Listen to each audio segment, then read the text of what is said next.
okay.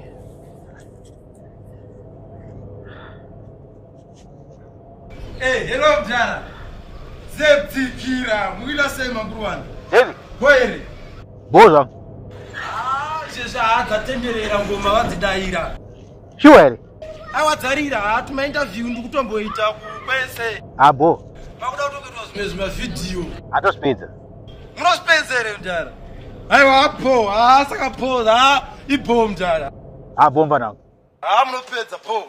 Make records. Iri mwana wekuvare Ndauya nekitare Zeptikira Konzibuya kada uya na Simex Giro ere shoko wani chete Ratingataura tese Giro shoko riri kutaurwa maketo Mafansheni kunyangwe umaspriti Makaoma Munenge muchingoti po Ziri po ere Munoona bandino tata Imi nimoti po ndiyo po ere Sheupedu zvichitirwadza mese muchiti popa nepo ere Kana iri iyo po yacho ndo yacho Yamunoti po yacho Ndopinzako ndine nzara moti po Ndoisako ndikurwara moti po Zvinhu zvese munenge muchingoti po Asi pachokwadi zvinhu hazvisi po Mapopo epi mongoti po Ndipotora ndina saka zviri po Aiwa po kana iriyo yamoti po Apa po yacho iyi haisi po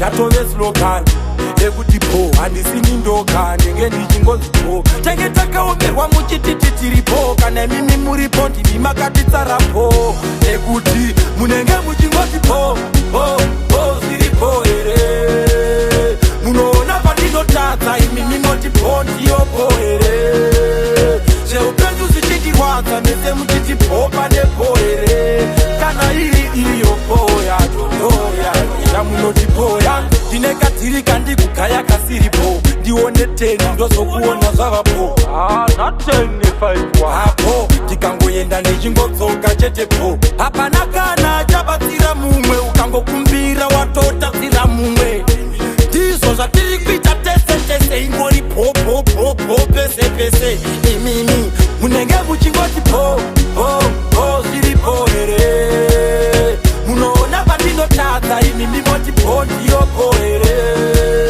Zveupenyu zvichitirwadza mese muchiti po pane po ere Kana iri iyo po yacho ndo yacho Yamunoti po yacho Ndopinzako ndine nzara moti po Ndoisako ndikurwara moti po Zvinhu zvese munenge muchingoti po Asi pachokwadi zvinhu hazvisi po Mapopo epi mongoti po Ndipotora ndina saka zviri po Aiwa po kana iriyo yamoti po Apa po yacho iyi haisi po Yatove slogan yekuti po handisini ndoga ndenge ndichingonzi po Tenge takaomerwa muchititi tiripo Kana mimi muripo ndimi makatitsarapo Ekuti munenge muchingoti po Ziripo ere Munoona pandinotadza imi minoti po ndiyo po ere Zveupenyu zvichitirwadza mese muchiti po pane po ere Kana iri iyo po yacho ndo yacho Yamunoti po yacho